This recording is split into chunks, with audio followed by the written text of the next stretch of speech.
Hey guys, welcome to What the Hell Was I Thinking, Part 3. This is my December issue, and I wanted to give you guys a heads up on what my plans were for the month of December.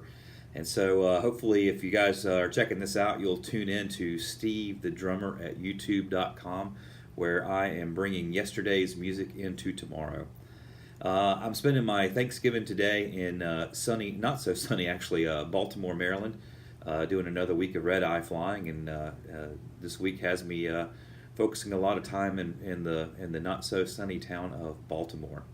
So getting into my plans for December. Last month in November was alternative month, and most of the alternative covers that I did were from the 80s. I think two of the covers that I did came out in 1990, but primarily I was looking at the decade of the 80s.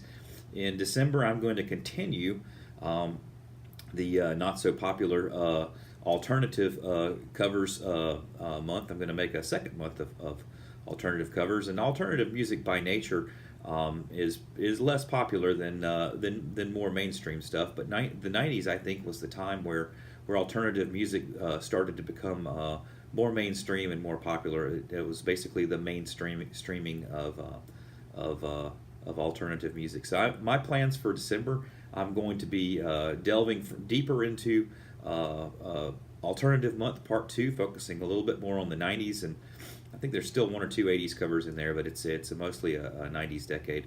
And then I'm going to be doing another product review, and I know I've been promising this one for a while, but I'm actually going to sit down and detail my Roland TD50K Steve. And if you guys follow the Roland product line, they always name their drum sets TD a number, and then either K or KV or KVX or whatever. And this is a drastically modified kit that I put together from some used gear from Reverb.com, and a TD50 digital upgrade pack from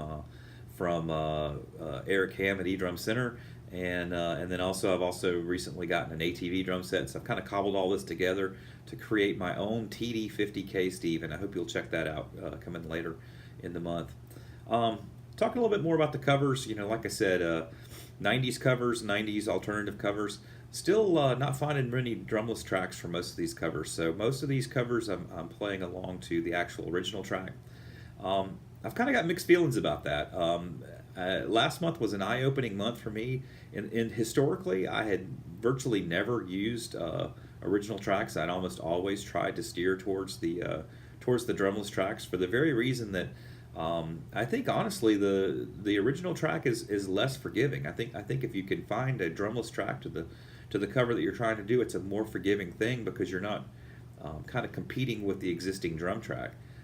When you do covers without drumless tracks, you've got to really focus a lot more on trying to learn the song as much so as you can, note for note, so that it all matches up. And I hope you guys will forgive my interpretations. I know they don't line up perfectly, and I know in some ways the sound is a little bit muddier, but anyhow, these are the songs that I wanted to play, and this is what I wanted to do. And so here you go, December 2018 alternative month part 2, focusing on the mainstreaming of the 90s and the mainstreaming of alternative music in the 90s.